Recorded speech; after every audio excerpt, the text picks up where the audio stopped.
Welcome to level 857, the highest level for Chaotic Couch co-op. We're doing a My Take discussion co-op review for Mechstermination Force with Turbo 857. And the 23rd Stallion. Now, we just played through the game. You guys have seen a couple of Let's Plays that we got on YouTube and Twitch right now. And, Style, what do you think of the game? Game is extremely impressive. Yeah. First of all, it's very clean. The game is very clean. It's very smooth. It's very smooth. It's reminiscent of a Contra type, with just bosses. Does it make you wish, I would love to see another Contra, Even if they keep it 2D, I don't know, like they've been struggling. Contra's always struggled with the 3D, but 2D, these indie guys, like they're really showing that 2D, 3D is not a replacement for 2D. It's just another type of game. And the run and gun genre, we haven't seen a game like this in a while. And this game is pretty awesome, For being just bosses, the bosses feel like levels. Yeah. They really, really do. The way you learn them and you figure out how to hit them, what the weak spot is, how to get to their core, it's really, really crazy. I like the challenges that each boss presents.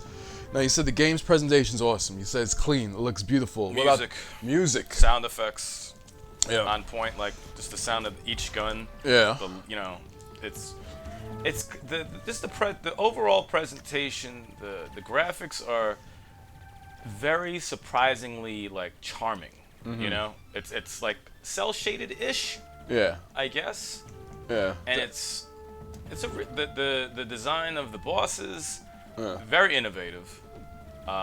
Like you said before, they're like actual stages as you progress through the boss. Yeah. And you have to adjust to how it plays. And I like how, especially like with the grabbing on to ledges and stuff, when you get that from that guy. Oh, that's key. Like once you get this move right here where you're climbing up. But how it plays though, because like That's in regular awesome. Contras, you just have to jump onto it. Yeah. But like with this, you have to actually hit a button and hold it down. Hold it down. Hold it down, and that's like it's part of the the challenge of it. And you have to time it right, and it makes it seem like when you're fighting each boss, like you're working more than just shooting. I gotta jump over here. I gotta double jump, time it. Oh, the grab platforming's heavy. Yeah, that's why it's kind of like a level. Yeah, it definitely does feel like a level, because everybody was like, oh, it's just a boss rush thing. I'm like, yeah, but no. The bosses they really do feel like stages. And check out the lighting here as I shoot, and you see the lighting on the guy in the background. Like, they didn't have to do that. Yeah. Like, it's cool, though, Like, little things like that is fucking awesome. Yeah, and definitely appreciate it. The two-player action in this game is awesome. It is, like we were saying, it's reminiscent of the Contras and the two-player games of the 8-bit and the 16-bit era.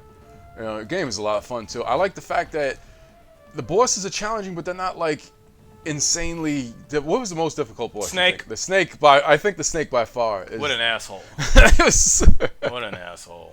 That one and the purple boss. Like, remember the purple boss? Like, kind of like he invades your village, and he was one of the toughest bosses. What was he built like? A bunch, 3 legs, 4 legs, or something like that. Is that when you split him in half and you have to fight each leg on the side or something like that? Yeah, that happened. Yeah, that happened. Yeah, he was a prick. He was a prick. It was those two bosses. Even the last boss is a prick too. Yeah, but it's a different. It's funny because, not to spoil anything on the last boss, but like, you fight him while you're in a mech, and it still feels like you're fighting like the other bosses. Right. Like, you don't need to learn how to. Oh, I'm in a ship now. How do I fight this boss? Or it's the same kind of a feel. Like the other boss. Just a little bit more of a bullet hell. Yeah, more a little more bullet hell, but it's just part of the running gun bullet hell influences. But it's a smart last boss because it combines all of them. Right. One big boss and boom. Yeah, it's pretty cool. It worked out very well. Yeah. Are you? What do you think should be next? The next move for the developer?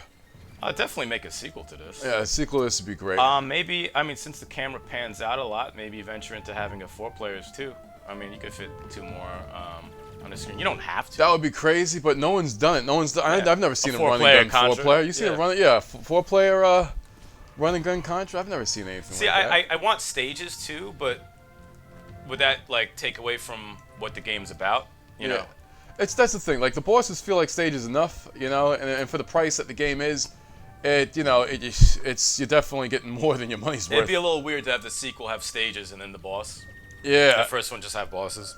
Yeah, that's true. It's like it couldn't hurt to add stages for the next one, but I don't think they have to. It's like they could just make more. You can keep it with the robot bosses, keep them going. More guns, more abilities that you gain during the game that expand on the gameplay mechanics. More strategy. All you need is newer bosses with newer strategies that are fun. Smooth 2-player to 4-player action. I think you got a solid sequel out of that one. So that would work. But this game was awesome, and we were more than honored to stream, record, and post it.